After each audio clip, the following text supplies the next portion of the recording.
गुरु प्यारी साध संगत जी, आप सभी को प्यार भरी राधा स्वामी जी संगत जी बाबा जी सुनाएंगे। आज हमें एक साखी जो कि एक मुस्लिम परिवार की है। संगत जी साखी को ध्यानपूर्वक सुनिएगा। एक जमाने की बात है।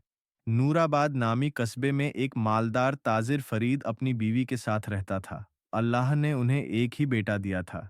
नईम नईम बचपन ही से जिद्दी और घमंड में डूबा हुआ था। छोटों को झिड़क देना, नौकरों पर हुक्म चलाना और अपनी बात मनवाना उसका मामूल था। जब वह जवान हुआ तो एक रोज माँ बाप ने नरमी से कहा, बेटा, अब तुम्हारी शादी का वक्त आ गया है। हम चाहते हैं तुम्हारे लिए कोई नेक सीरत लड़की देख लें। नईम ने हल्की सी मुस्कुराहट के साथ जवाब दिया, शादी तो करूंगा, मगर एक शर्त पर। बीवी को रोज मेरे हाथ से 100 जूते खाने होंगे। यह सुनकर दोनों के होश उड़ गए। भला कौन अपनी बेटी को इस शर्त पर देगा। कुछ दिन बाद कस्बे में एक और ताजिर अपनी बेटी के लिए रिश्ता ढूंढने आया। किसी ने उसे बताया कि फरीद का बेटा भी जवान है। वह मुलाकात के लिए उनके घर पहुंचा। सलाम दुआ के बाद जब रिश्ते की बात हुई तो नईम ने फौरन कह दिया, निकाह उसी लड़की से होगा जो रोज 100 जूते बर्दाश्त करे। यह सुनकर मेहमान का मुंह खुला का खुला रह गया। वह बोला, कौन अपनी बेटी को मार खाने के लिए रुखसत करेगा।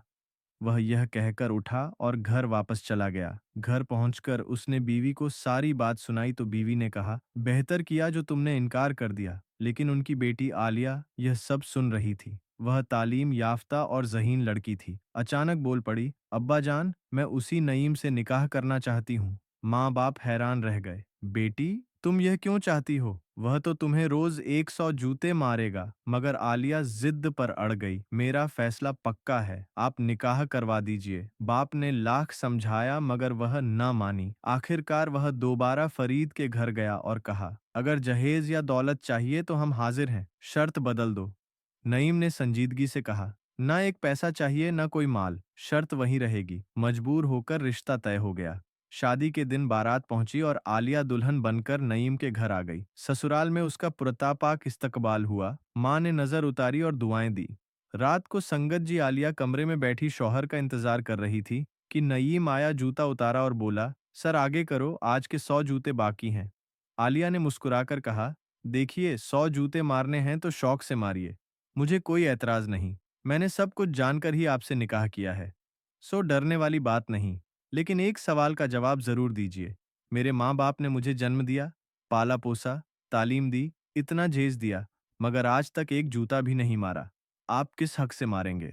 वह जरा रुकी, फिर बोली, आपकी कमाई का मैंने अब तक एक गिलास पानी भी नहीं पिया। जो खाना मिला वह आपकी माँ की मेहनत का था या आपके वालिद के पैसे का? जब तक आपकी कमाई से कुछ ना खाऊं, आपको यह हक्का कैसे मिलेगा कि मुझ पर हाथ उठाएं? पहले कमाई तो कीजिए। नईम के चेहरे से घमंड की हल्की सी परछाई गायब हो गई। बाद में वजन था। चुपचाप उठा और वालिदन के पास जा पहुंचा। सारा कस्सा सुनाया। फरीद ने बेटे को देखकर कहा, बेटा, बहू ने सच कहा है। हमारा पैसा तुम्हारी 7 पुश्तों के लिए काफी है। लेकिन यह हकीकत भी है कि अब तक तुमने खुद कुछ नहीं कमाया। यह सुनकर दिल पर चोट लगी। अगले ही दिन इरादा कर लिया कि अब अपना कारोबार करेगा। बाप भी समंदरी तजारत करता था। बड़े जहाज में सामान भरकर दूसरे शहरों और मुल्कों में भेजता। नईम ने कहा, अब्बा, एक जहाज और कीमती सामान दे दीजिए, मैं खुद मेहनत करके कमा कर लाऊंगा। फरीद ने इजाजत दे दी। कुछ सामान दिया और बेटे ने रुखसत ऐस सफर बांध लिया। रुखसत होते वक्त बीवी के करीब आकर बोला, वापसी पर अपनी कमाई से तुम्हें खिलाऊंगा पिलाऊंगा, फिर हर दिन के हिसाब से 100 जूते पूरे करूंगा।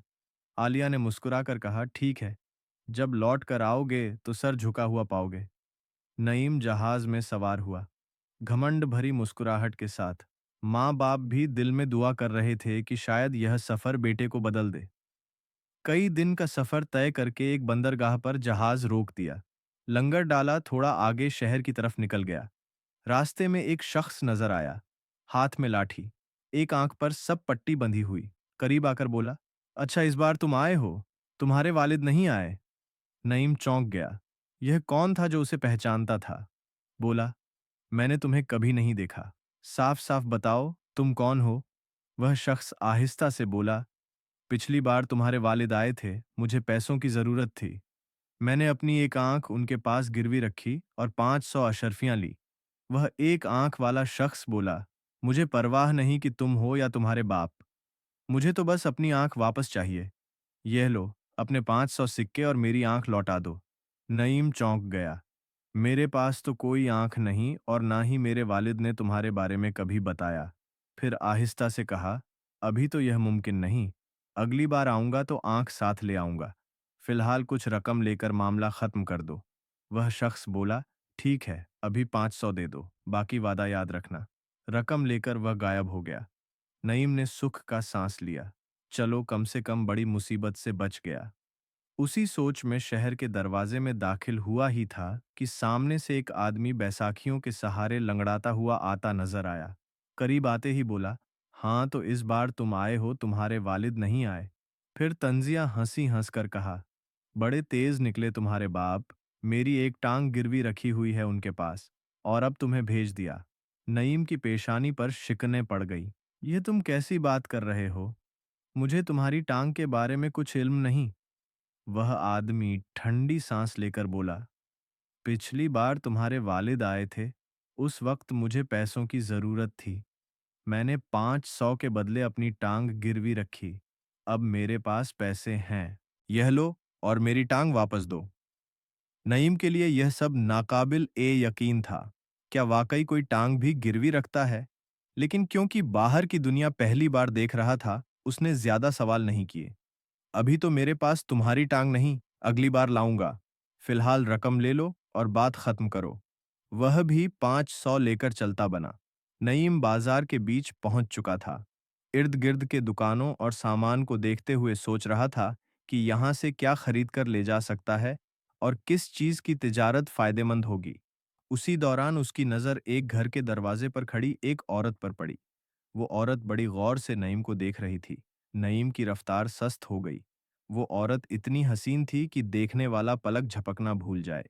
कुछ लम्हे बाद औरत ने हाथ के इशारे से उसे करीब आने का कहा। नईम जैसे किसी कशिश में खींचता हुआ उसके पास जा पहुंचा। औरत ने मुस्कुराकर कहा, लगता है तुम यहाँ नए आए हो। नईम ने सर हिलाया। तो फिर तुम हमारे मेहमान हुए। हमारे यहाँ रिवाज है कि मेहमान को सोने के प्याले में दूध पिलाकर इस्तकबाल किया जाता है। यह कहकर उसने बैठने का इशारा किया और अंदर चली गई।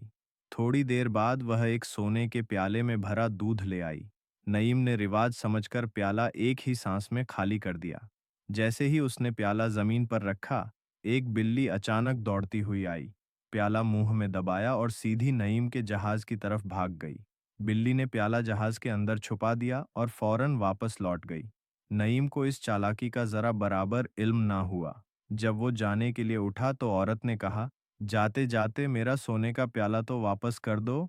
नईम ने हैरानी से वो जगह देखी जहां प्याला रखा था, लेकिन वो गायब था। उसने कहा, मैंने यहीं रखा था।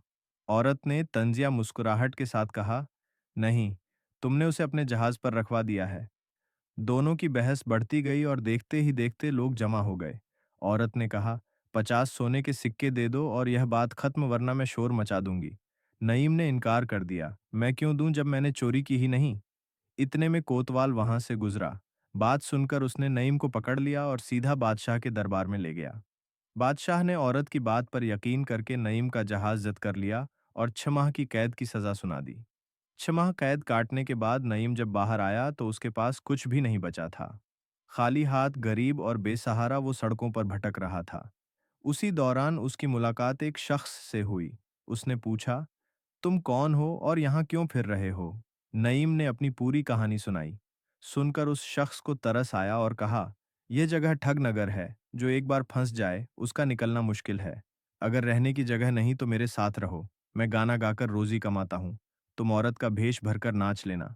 इस तरह हम खाने का बंदोबस्त कर लेंगे।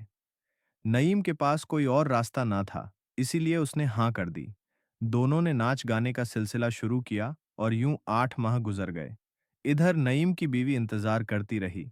8 माह बाद भी शौहर वापस ना आया तो उसने ससुर और सास से कहा, मैं खुद जाकर ढूंढूंगी। ससुर ने कहा, इतने बड़े संसार में कहाँ ढूंढोगी?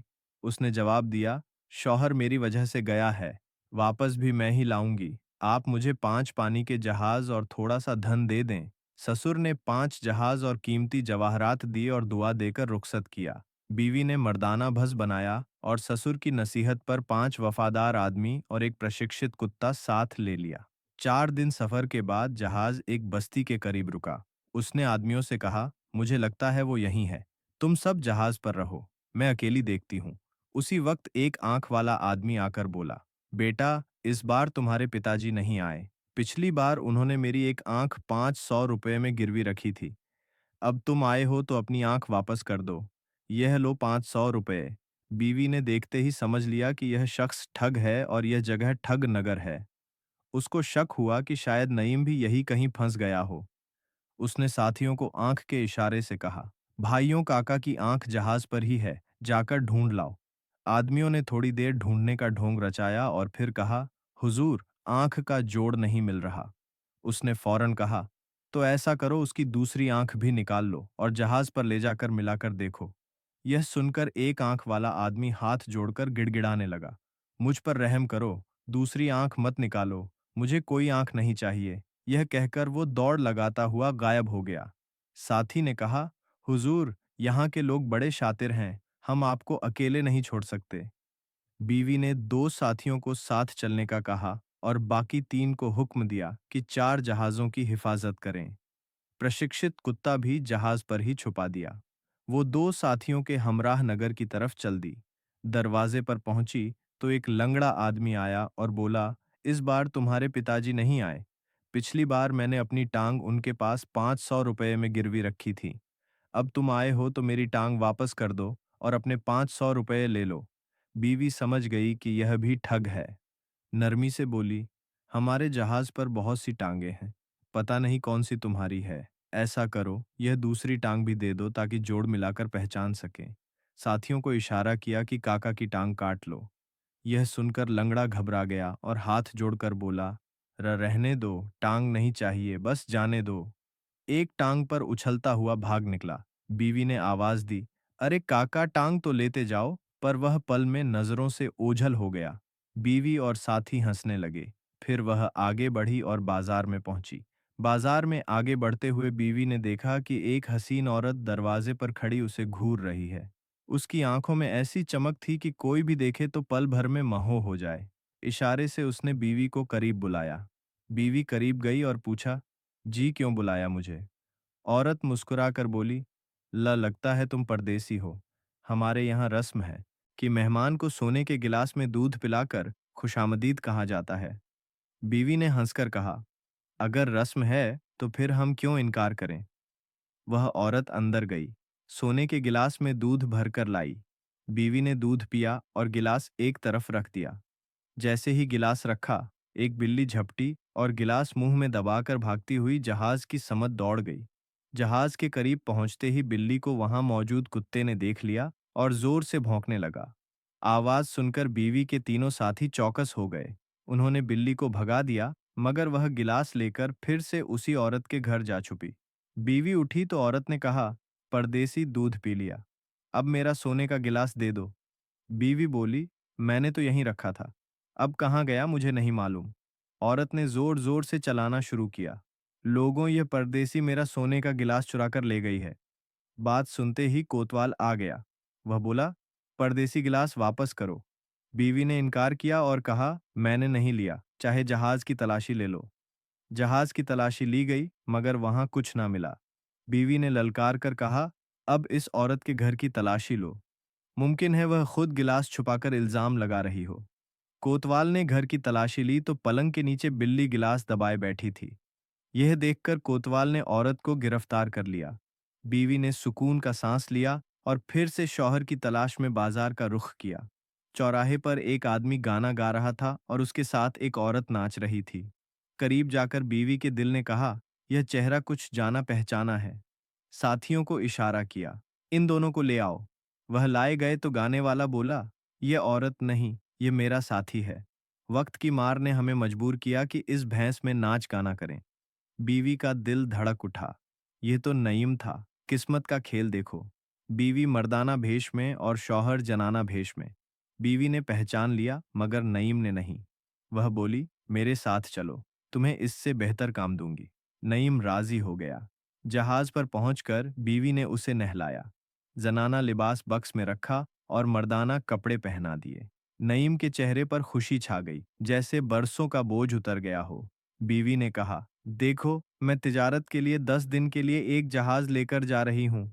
बाकी 3 जहाज तुम्हारे सुपुर्द हैं। अगर मैं वापस आई तो 500 सोने के सिक्के तुम्हारे, और अगर ना आई तो यह तीनों जहाज तुम्हारे।